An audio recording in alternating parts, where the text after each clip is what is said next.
Bueno, os tengo que avisar de que este vídeo contiene bastantes spoilers de la nueva temporada de La Casa de Papel. Aseguraros de haberla visto antes de empezar a ver este vídeo.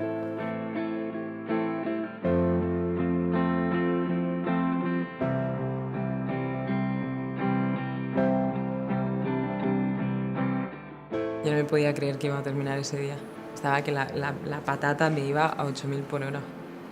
Y además veía en el set como que iba entrando gente que nunca está en el set, ¿sabes?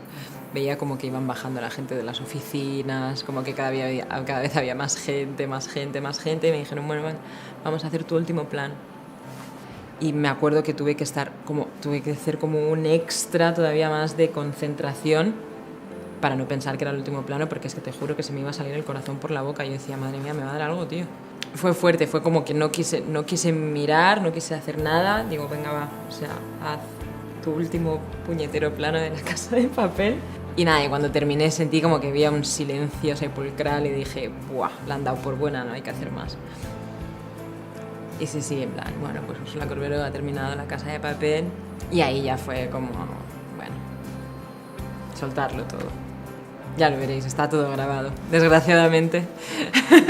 Está todo grabado, sí. Te juro, yo creo que me tiré 2 semanas llorando, sin parar, pero literal. Llegaba a casa, lloraba, me despertaba llorando, me iba a dormir llorando, era todo horrible. Estábamos en Panamá, en la isla de Río y Tokio, en Kunayala. Nosotros estábamos rodando en esta isla y al lado era donde dormíamos, que era una isla al lado que era un poquito más grande, ¿no?, que la de Río y Tokio. Acabamos de cenar y escuchamos así como, tenéis que venir a ver el plancton luminiscente, tal, no sé qué. Yo había visto lo del plancton luminiscente, lo había visto, pero típica imagen de Google que lo buscas y dices, no, puede ser esto, no. Están retocadas las fotos, ¿sabes? Y nada, y no le hacíamos mucho caso a un hombre que estaba por ahí, que no sabíamos quién era. Y yo, mira, me decían, no, tenéis que apartaros de la luz, tenéis que ir donde está todo oscuro, no sé muy bien cómo es, pero como que la retina se tiene que adaptar a la oscuridad para empezar a ver la luminiscencia del plancton. De repente, no sé cómo, fue como súper mágico, nos pusimos ahí donde no había luz y empezamos a ver todo azul, pero azul eléctrico, todo lleno de plancton, hacías así y Bueno, o sea, era una cosa. Y yo creo que eso es la cosa más increíble que me ha pasado en La Casa de Papel. Es lo más loco y lo más mágico que he vivido.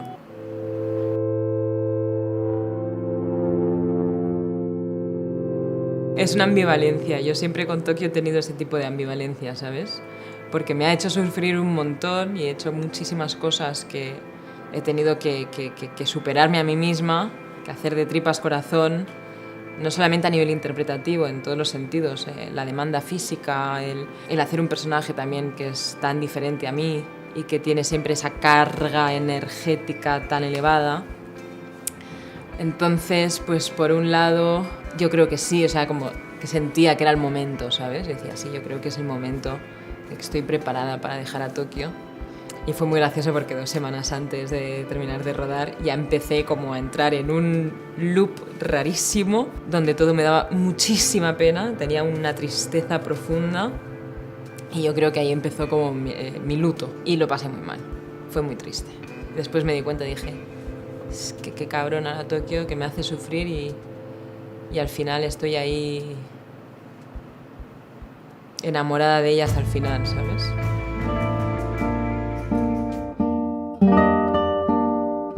Pues a mí me gustaría decir que he aprendido muchísimo con La Casa de Papel, que he tenido momentos muy críticos donde he sufrido mucho, pero que compensa por todos los buenos momentos, por todas las cosas buenas que me ha aportado esta serie, que me ha aportado este personaje, por todo lo que he aprendido de mis compañeros, de mí misma también, y que ojalá todos los proyectos que lleguen a partir de ahora me den la misma fortaleza y me den las mismas enseñanzas que La Casa de Papel. Estoy muy agradecida. Miss you, will miss you.